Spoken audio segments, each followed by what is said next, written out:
Bonjour à toutes et à toutes, Claire Marie, ambassadrice de la toile lumineuse et guérisseuse. Cette forme m'est apparue durant mon travail sur l'esprit des maladies. Vous pouvez sur mon site trouver plus d'informations, mais en résumé, la toile lumineuse me semble être une forme inhérente à la nature de la réalité et je fais le pari que en s'asseyant silencieusement ensemble dans la toile lumineuse et guérisseuse, on peut transformer notre relation à nos maladies, on peut transformer la façon dont on les aborde, les interventions, la reliance entre les soignants et en véritable, on peut transformer dans beaucoup de domaines notre façon d'être au monde. Parfois, j'ai du mal à parler de cette forme tellement elle me semble naturelle. Mais ce matin, je voudrais vous raconter une petite anecdote qui m'est arrivée hier soir et qui m'aide à moi-même comprendre qu'est-ce que je veux dire par la toile lumineuse et guérisseuse. Je vais essayer d'être brève. Hier soir, en Angleterre, j'étais parmi une soirée, dîner, voilà, on avait un tout petit peu bu, pas beaucoup, très bien mangé. Et j'étais assise entre deux docteurs. Un docteur qui travaille avec les plantes, qui pratique le zen, et un docteur conventionnel qui aussi pratique la méditation. Et les deux commencent à parler, non pas de médecine, mais d'information.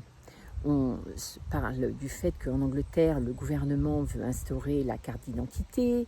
On parle de ce plan de l'Europe que tous nos messages Internet, WhatsApp, etc. soient contrôlés.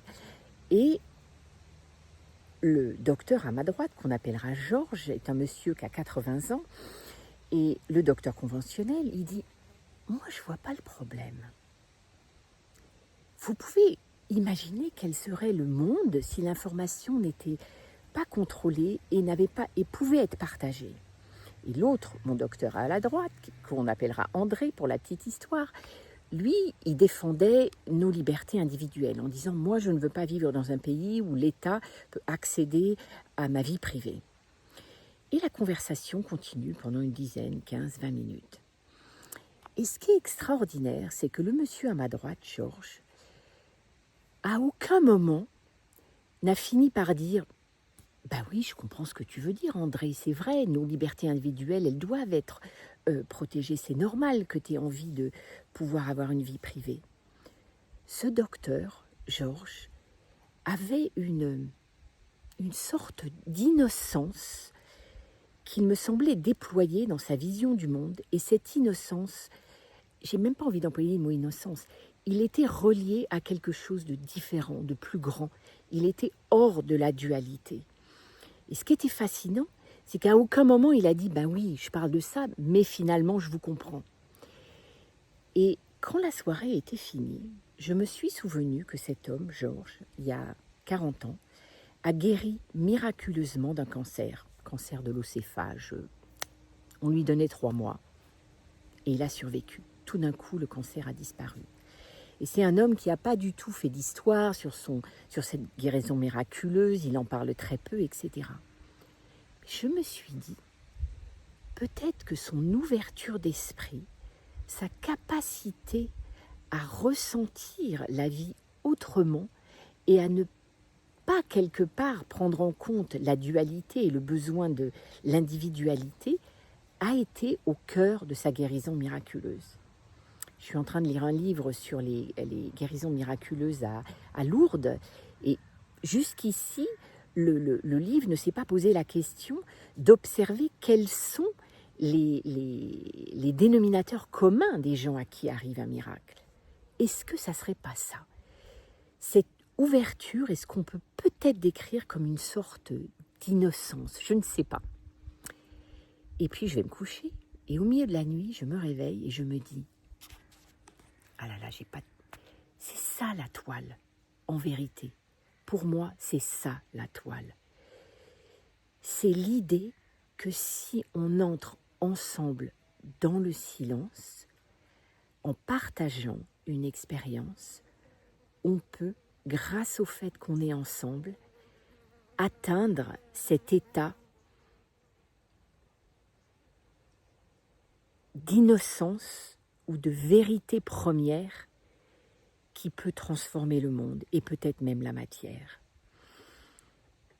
Et voilà, c'est ça que je voulais partager aujourd'hui, que finalement, je crois que c'est ça la toile. Et je ne veux pas dire que je suis comme Georges, mais il y a une partie de moi qui a du mal à expliquer c'est quoi la toile et comment convaincre une bardée de scientifiques ou une... Si je vais à une conférence sur la médecine intégrative et que je parle de la toile, on ne prend pas pour une folle, mais un peu comme hier, Georges, il défendait quelque chose que personne pouvait ou ne voulait véritablement entendre.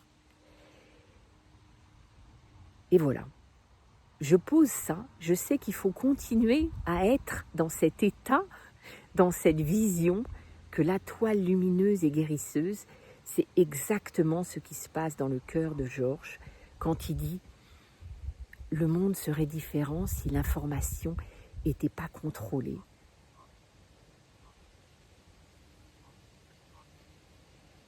Et donc voilà, je m'apprête à recommencer à écrire pour écrire sur la toile lumineuse et j'ai envie d'écrire une nouvelle préface à mon livre sur l'esprit des maladies.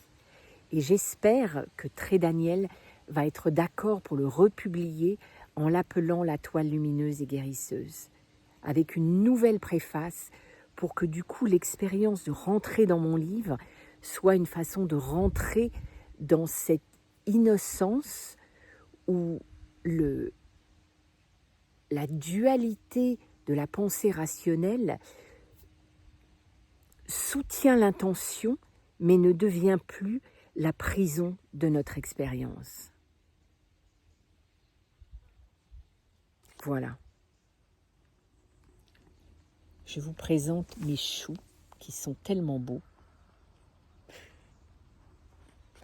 À bientôt.